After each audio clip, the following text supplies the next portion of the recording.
Hi student, कैसे हैं। हमें पता है आप लोग अच्छे ही होंगे। आज मैं दूसरा वीडियो लेके आया हूँ। ये कक्षा 10 के विद्यार्थियों के लिए हैं और एनसीईआरटी चैप्टर 2 से मैं इस वीडियो के लिए आया हूँ बहुपद। आप लोग जो कक्षा 10 के विद्यार्थी हैं वो चैप्टर 2 को देखेंगे। ये बहुपद दिखाई दे रहा है आप लोगों को स्क्रीन पर, और इसके बारे में हम लोग फार्मूला, डिफिनीसन पहले हम लोग देखेंगे, उसके बाद चैप्टर पे हम लोग चलेंगे। और बहुत ही आसान तरीके से मैं बताया हूँ इस वीडियो में। आप लोग इस वीडियो को शेयर ज़रूर कीजिएगा और अपने दोस्तों को ज़रूर बताइएगा। बहुत ही आसान शब्दों में है, तो हम ज़्यादा समय नहीं लेंगे, हम लोग चलते हैं बहुपद पार्ट चैप्टर 2 में। मैं आपको ये बताना देना चाहता हूँ कि इसके पहले मैं संबंध और फलन कक्षा 12 के विद्यार्थियों के लिए वीडियो अपलोड किया था, आप लोग उसमें जाकर देख लीजिएगा। बहुत आसानी भाषा में है। तो हम लोग यहाँ पे आ गए हैं, आपकी स्क्रीन पे देख सकते हैं बहुपद का डिफिनीसन दिखाई दे रहा है आपको। जब वास्तविक संख्याओं के साथ चर भी आते हैं तो बहुपद कहलाते हैं, यानी वास्तविक संख्याओं के साथ जब चर भी आते हैं तो बहुपद कहलाते हैं। तो जैसे में आप लोग एग्जाम्पल में देख सकते हैं 3x 6a + 5 ax² + bx + c, ये आपके एग्जाम्पल हो सकते हैं। और आप लोग अगर याद रहे कि कोई भी चर संख्या के साथ अगर वास्तविक संख्या आ जाते समझ लो बहुपद कहलाएगा। और बहुपद के कई प्रकार होते हैं, आगे हम आपको बताएंगे। अगर ये भी याद रखना, अगर अंडर रूट में कोई भी चर आ जाए, रूट में आ जाए, जैसे यहाँ √x और 5 + √a, तो इस तरह से कोई चीज़ आ जाए तो बहुपद नहीं कहलाते हैं। इतना आप लोग ध्यान देना। और अगर कोई भी वास्तविक संख्या, केवल वास्तविक संख्या साथ में आ जाए और उसके साथ में कोई भी चर नहीं है तो भी बहुपद नहीं कहलाते हैं। इतना याद रहे आप लोगों को। और मैं बता दूं बहुपद को लिखा कैसे जाता है, यानी उसका मानक रूप क्या होता है। आपकी स्क्रीन पे दिखाई दे रहा है। ये बहुपद को प्रायः उनके चरों के घात को आरोही या अवरोही के रूप में लिखने की रीत को बहुपद का मानक रूप कहते हैं। यानी कि अगर कोई बहुपद लिखा हुआ है, अगर उसका घात आरोही क्रम या अवरोही क्रम में है तो समझ जाना ये बहुपद का मानक रूप है। तो एग्जाम्पल हम लोग देखते हैं, यहाँ पे नीचे आप लोग देख रहे हैं कि 5x + 3x² + 5, यानी देख सकते हैं आपको पहले चर की घात 1 है, उसके बाद 2 है, उसके बाद चर की घात 0 है। तो यहाँ पे देख सकते हैं, तो इसका बहुपद का मानक रूप हम लोग लिखेंगे। तो यहाँ देख सकते हैं हम लोग 3x² को पहले कर दिया है, उसके बाद 5x + 5, यानी कि चर की जो घात है हमने इसको अवरोही क्रम में किया है। और नीचे अगर अवरोही क्रम में करें या आरोही क्रम में करें तो नीचे वाला आरोही क्रम है, दोनों आपका बहुपद का मानक रूप माना जाएगा। और दूसरा एग्जांपल के तौर पे हम लोग देखते हैं यहाँ पे x + 2x³ + 5 + 3x² + x⁴। तो यहाँ पे भी देख सकते हैं पहले एक घात है, फिर 3 घात है, फिर 0 घात है ये चर की, फिर उसके बाद 2 घात है, फिर यहाँ पे 4 घात है। तो इसका बहुपद का मानक रूप हम लोग ये लिख सकते हैं कि x⁴ + 2x⁴ + 3x + x + 5, यानी कहने का मतलब हम लोग जो सबसे बड़ा घात है उसको पहले लिखें, फिर उससे छोटा, फिर उससे छोटा, फिर उससे छोटा, लास्ट में 0। तो इसको हम लोग पहले 5 को भी पहले लिख सकते हैं, 5 को, फिर x को, फिर 3x², फिर 2x³, फिर x⁴, यानी हम लोग इसको पहले ऐसे भी लिख सकते हैं और इस तरह जिस तरह से लिखा है उस तरह से भी लिख सकते हैं। तो आप लोग समझ में आ ही गया होगा बहुपद का मानक रूप क्या होता है, बहुपद क्या होता है। आप लोग इसको वीडियो को रोक करके भी देख के आप लोग देख सकते हैं। और हम लोग चलते हैं बहुपद के प्रकार। बहुपद के प्रकार तो बहुत सारे होते हैं, लेकिन यहाँ पे हमने 5 प्रकार आप लोग दिखा रहे हैं। 5 प्रकार हमने यहाँ है, तो ऐसे बहुत से प्रकार होते हैं। तो यहाँ पे हमने लिख भी दिया है और निम्न प्रकार के होते हैं बहुपद। तो सबसे पहले एक पदी बहुपद, आप लोग पता है ऐसे बहुपद जिनमें एक पद होते हैं वो एक पदी बहुपद कहलाते हैं। और मैंने यहाँ पे डिफिनीसन ना लिख के डायरेक्ट एग्जाम्पल दिए हैं, यहाँ पे एग्जाम्पल्स हैं ये, यानी कि एक पदी बहुपद हम बता दे रहे हैं आप लोगों को कि ऐसे बहुपद जिसमें केवल एक पद होते हैं, ऐसे बहुपद जिसमें केवल एक पद होते हैं एक पदी बहुपद कहलाते हैं। तो जैसे यहाँ पे हमने दिखा 3x आपका एक पद है, एक पदी बहुपद, 5x² यहाँ एक पद है, एक पदी बहुपद, 3a एक पद है, एक पदी बहुपद, यहाँ 5y एक पद है, एक पदी बहुपद। उसके बाद और हो सकते हैं, तो आप और को आप लोग देखिएगा। दूसरा बहुपद हमने बता रहे हैं द्विपदी बहुपद। द्विपदी बहुपद ऐसे बहुपद जिनमें 2 पद होते हैं वो द्विपदी बहुपद कहलाते हैं। जैसे यहाँ आप लोग देख सकते हैं 3x+1, 2x² plus 5, x+1, a+1 और आगे ETC आगे भी आप लोग दो पदी, यानी कहने का मतलब सीधे सीधे जिसमें दो पद होते हैं दो पदी बहुपद कहलाते हैं। और आप लोग ये वीडियो ज़रूर शेयर कर दीजिएगा कक्षा 10 के सभी उन स्टूडेंट के लिए जो इस बार कक्षा 10 में जाएंगे। और तीसरा आप लोग देख सकते हैं त्रिपदी बहुपद। त्रिपदी बहुपद मतलब ये होता है कि जिसमें तीन पद होते हैं। तीन पद इसमें आप लोग देख सकते हैं 3x² प्लस 5x+3, इसमें तीन पद है त्रिपदी बहुपद। ये 3x² प्लस 2x+1 यानी तीन पद है त्रिपदी बहुपद। और ऐसे ढेर सारे बहुपद हो सकते हैं। और अगला जो बहुपद है वो है शून्य पदी बहुपद कहा जाएगा। यहाँ पे शून्य पद लिखा है तो शून्य पदी बहुपद भी कह सकते हैं या शून्य बहुपद कह सकते हैं। तो यानी जिसमें सभी शून्य हो। यहाँ पे आप लोग देखते हैं ax² plus 0 into x plus 5, ये शून्य पदी बहुपद कहलाएगा। यहाँ पे 0a² plus 0 a plus 0 ETC यानी शून्य पदी बहुपद कहलाएगा। ये आप लोग देख सकते हैं शून्य पदी बहुपद। और पांचवा जो प्रकार है रैखिक बहुपद। रैखिक बहुपद, रैखिक मतलब आप लोग सबको पता है जिस बहुपद में चरों की घात एक होती है वो रैखिक बहुपद कहलाती है। यानी आप लोग देख सकते हैं 2x प्लस 5 यानी इसमें चर की घात कितना है, एक है, ax प्लस b और एक x+1 यानी जिसमें चर की घात एक मानी जाती है वो रैखिक बहुपद कहलाती है। तो आप लोग ये देख सकते हैं सबका एग्जाम्पल भी हमने दे दिया है, वीडियो रोक करके आप देख सकते हैं। मैं बता दूं आपको कि हम सभी सब्जेक्टों का वीडियो अपलोड करेंगे। थोड़ा टाइम लगेगा लेकिन धीरे धीरे सभी सब्जेक्टों का वीडियो हम अपलोड ज़रूर करेंगे। अब हम आप लोग ले चलते हैं एक्सरसाइज 2.1 में। तो उसके पहले हम लोग इसमें फार्मूला देखेंगे। फार्मूला देखने के बाद ही तभी जाके हम लोग समझ में आएगा। मैं एक चीज़ आपको और बता दूं, अगर मान लो किसी भी बहुपद की घात पूछे, अगर बहुपद की घात पूछे तो बहुपद में जो घात सबसे बड़ी होती है उसी को माना जाता है।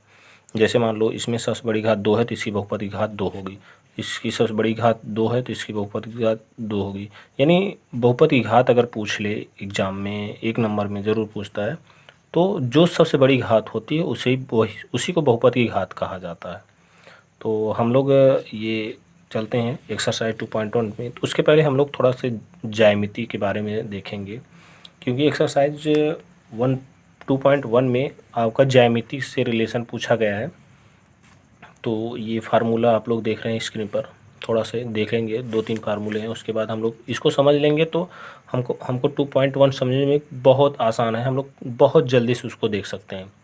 तो आप लोग देख सकते हैं पहला एक, हाँ इसमें फार्मूला है बहुपद के शून्यकों को ज्यामितीय अर्थ, मतलब हम लोग अर्थ समझेंगे क्या अर्थ होता है। तो आप लोग देख सकते हैं ज्यामिति है, ये एक्स अक्ष है और ये वाई अक्ष है, और इसको हम लोग बोलते हैं मूल बिंदु, यानी मूल बिंदु है।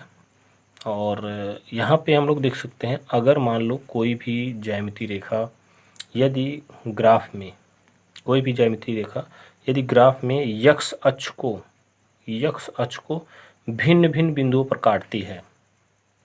अगर मान लो देखो ये एक्स अक्ष को ये एक डैश पर काट रही है और ए पे काट रही है, यानी जिस बिंदु पर काटती है, यानी कह सकते हो जितने बिंदु पर काटती है, कोई भी ग्राफ में अगर एक्स अक्ष की रेखा जिन बिंदुओं पर काटती है, यानी जितने बिंदुओं पर काटती है वही उसके शून्यांक होते हैं। तो यहाँ पे हम लोग देख सकते हैं ये रेखा आपको दो बिंदुओं पर काटती है, यानी ए और ए डैश पर, तो यानी इसका शून्यांक कितना होगा, आपका 2 होगा, शून्यांक 2। और मैं आपको बता दूं 2.1 में पूरा शून्यांक ही के बारे में पूछा है, ग्राफ दिया है, आपको केवल शून्यांक के बारे में बताना है। तो यहाँ पे आप लोग देख सकते हैं ज्यामितीय अर्थ में 2 जगह काट रहा है तो इसका मतलब इसका शून्यांक 2 होगा। और यहाँ पे आप लोग देख सकते हैं दूसरा नंबर पे यहाँ पे एक्स अक्ष, ये वाई अक्ष, और कहने का मतलब ये है यदि कोई ग्राफ 2 सममित बिंदुओं पर काटते हैं, यानी 2 सममित बिंदुओं पर काटते हैं, यानी एक्स अक्ष को केवल एक बिंदु पर काटती है तो इसको एक ही शून्यांक कहते हैं। यानी कहने का मतलब अगर हम लोग देखते हैं कि एक्स अक्ष पर केवल एक बिंदु पर काटेगी, ये एक बिंदु पर काटेगी, तो समझ लो उसका शून्यांक कितना होगा, 1 होगा। अगर अभी हमने बताया अगर 2 बिंदु पर काटती है तो 2 होगा, अगर एक बिंदु पर काटती है तो उसका शून्यांक 1 होगा।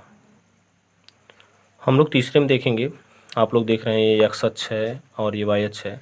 तो इसके पहले हमने बताया कि x अक्ष पर जितने बिंदु पर काटता है उतना शून्यांक माना जाता है। तो पहले में मैंने बताया था 2 बिंदु पर काटते थे तो 2 शून्यांक, दूसरे में 1 बिंदु पर काटते थे 1 शून्यांक। अब इसमें हम लोग देखते हैं रेखा 3 बिंदु पर काटती है। ये ऐसे रेखा गई है ना, तो यानी ए पर काट रही, बी पर काट रही और सी पर काट रही थी, यानी इसके 3 शून्यांक होंगे। कहने का मतलब यदि ग्राफ x अक्ष को 3 बिंदु पर काटती है तो उसे 3 शून्यांक होते हैं। ये आपका देख सकते हो x अक्ष पर ए बी सी 3 बिंदु काटते हैं तो 3 शून्यांक होंगे। अगर हम लोग यहाँ पे देखें चौथा थोड़ा सा फार्मूले में हम लोग देखेंगे, अगर ये x अक्ष है y अक्ष है, अगर आप लोग देख रहे हैं ये जो है आपका x अक्ष पर कहीं नहीं काट रही है, तो जब कहीं नहीं काटता है तो उसका क्या होगा, शून्य शून्यांक होंगे। आप लोग देख सकते हैं क्योंकि x अक्ष पर नहीं काट रहा है तो इसका शून्य शून्यांक इसको हम लोग बोल सकते हैं।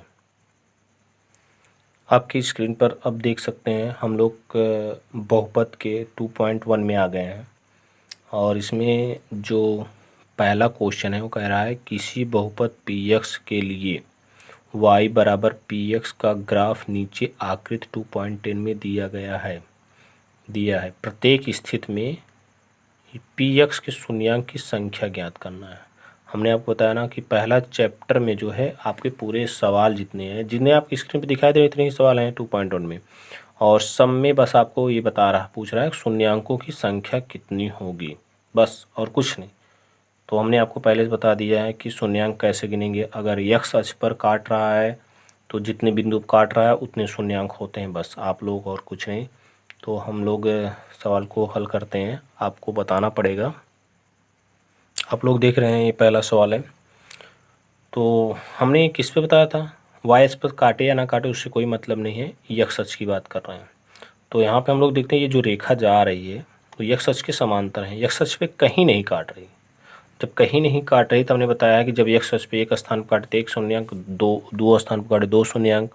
अगर कहीं नहीं काट रही तो इसका मतलब कोई शून्यांक नहीं। तो यहाँ पे हम लोग कह सकते हैं शून्यांकों की संख्या, बस संख्या पूछ रहा है कितना होगा, शून्यांकों की संख्या इसमें कितना होगी आप लोग देख सकते हैं 0। क्यों, क्योंकि कहीं नहीं काट रहा है तो शून्यांकों की संख्या 0 होगा। अब हम लोग दूसरे सवाल में देखते हैं, और 6 सवाल हैं इसमें। और यहाँ आप देखते हैं ये जो रेखा जा रही है x अक्ष को एक स्थान पे जा रही है, क्योंकि ये ग्राफ में एक स्थान पर काट रही है यहाँ पे। तो आप लोग देख सकते हैं, तो यहाँ पे हम लोग लिख सकते हैं कि शून्यांकों की संख्या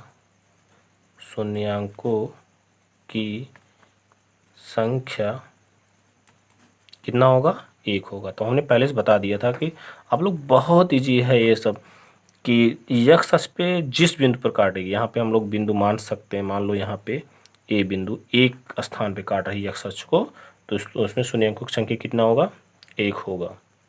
कितना सरल है ना, आप लोग लगा सकते हैं। आप लोग ग्राफ को देखते ही बता देंगे कि शून्यांकों की संख्या कितना हो सकता है। इस तरह से ये सवाल है। मैं आप लोगों से ज़रूर बार बार रिक्वेस्ट कर रहा हूँ कि मेरे चैनल को सब्सक्राइब कर लीजिए, क्योंकि मैं इससे अच्छे से और बहुत सरल वीडियो लेके आऊँगा ताकि आप लोगों को समझ में आ सके। और मैं तीसरे सवाल पे चलता हूँ। देख सकते हैं आप लोग कि ये है तीसरा ग्राफ जो है, ये आपका रेखा इस तरह से ऐसे टेढ़ा हुआ जा रहा है, देख रहे हैं ना। अब देखते हैं तो यहाँ पे आपका ये A और ये B और ये C, यानी 3 बिंदुओं पर काट रहा है। तो मैंने आपको पहले बता दिया था कि x अक्ष पर जितने बिंदुओं पर काटे समझ लो उतने शून्यांक होते हैं। तो आप लोग देख सकते हैं यहाँ पे शून्यांकों की संख्या लिखना है, शून्यांकों की संख्या। तो यहाँ पर आप लोग एक बार बता दीजिए हमसे पहले कितना हो सकता है, शून्यांकों की संख्या कितना हो सकता है। तो हम लोग 3 बिंदु काट रहा है तो यहाँ शून्यांकों की संख्या 3 हो जाएगा। तो हम लोग ये चौथा सवाल है, यहाँ पे नंबरिंग नहीं किया गया तो मैं यहाँ पे नंबरिंग कर दे रहा हूँ। तो ये x अक्ष है, ये y अक्ष है। तो यहाँ पे आप लोग देख सकते हैं इस तरह से रेखा गई है। तो यहाँ पे A और यहाँ पे B, क्योंकि x अक्ष पर 2 जगह काट रहा है तो यहाँ आप लोग लिख सकते हैं शून्यांकों की संख्या कितना हो सकता है, शून्यांकों की संख्या। तो शून्यांकों की संख्या यहाँ पे 2 होगी। क्यों, क्योंकि ये दो x अक्ष पर 2 जगह काट रहा है ये रेखा, तो ये शून्यांकों की संख्या 2 होगी। तो हम लोग 5वें सवाल पे चलते हैं। 5वां सवाल आपके स्क्रीन पे देख सकते हैं। तो बहुत अच्छा है सवाल, टेढ़ा मेढ़ा है। तो आप लोग समझ गए होंगे कि इसमें कितने शून्यांक हो सकते हैं, क्योंकि हम लोग 4 सवाल लगा चुके हैं। चारों सवाल बहुत ईजी सवाल था, तो इसमें आप लोग देखकर बता ही सकते हैं कितने शून्यांक हो सकते हैं। तो यहाँ आप लोग देख सकते हैं x अक्ष पर ए यहाँ काट रहा है, यहाँ बी काट रहा है, यहाँ सी काट रहा है, यहाँ डी काट रहा है। तो कितने शून्यांक है एक बार आप लोग बताइए, कितने शून्यांक हो सकते हैं। तो यहाँ हो सकते हैं शून्यांकों की संख्या, यहाँ शून्यांकों की संख्या देखा जाए तो 4 होगा। कितना होगा शून्यांकों की संख्या? 4 होगा। बहुत ईजी है। तो आप लोग 5 सवाल लगा चुके, ये सवाल तो आप लोग अपने से हल कर सकते हैं, बहुत ईजी है। तो यहाँ पे हम लोग देख सकते हैं कि x अक्ष पर ये y अक्ष है, ये मूल बिंदु है। x अक्ष पर a यहाँ काट रहा है, a यहाँ b और यहाँ पे c, ये 3 जगह काट रहा है। तो इसका मतलब आप लोग जान गए होंगे कितने हो सकते हैं, कितने हो सकते हैं शून्यांकों की संख्या। एक बार आप लोग बताइए। शून्यांकों की संख्या 3 हो सकते हैं। बस यही आप लोगों का ये 2.1 चैप्टर समाप्त हो गया है। बहुत ईजी है। हमको ऐसा लग रहा है आप लोग इस तरह सब कहीं भी कभी भी सवाल आएगा तो आप लोग ज़रूर लगा लेंगे। मैं इससे भी सरल सरल ट्रिक लेके आऊँगा आप लोगों के लिए। और आपसे मैं बार बार निवेदन कर रहा हूँ कि इस वीडियो को जितना हो सके उतना शेयर करिए, सब्सक्राइब कीजिए, लाइक कीजिए, ताकि मैं इससे अच्छा वीडियो बना सकूँ। धन्यवाद।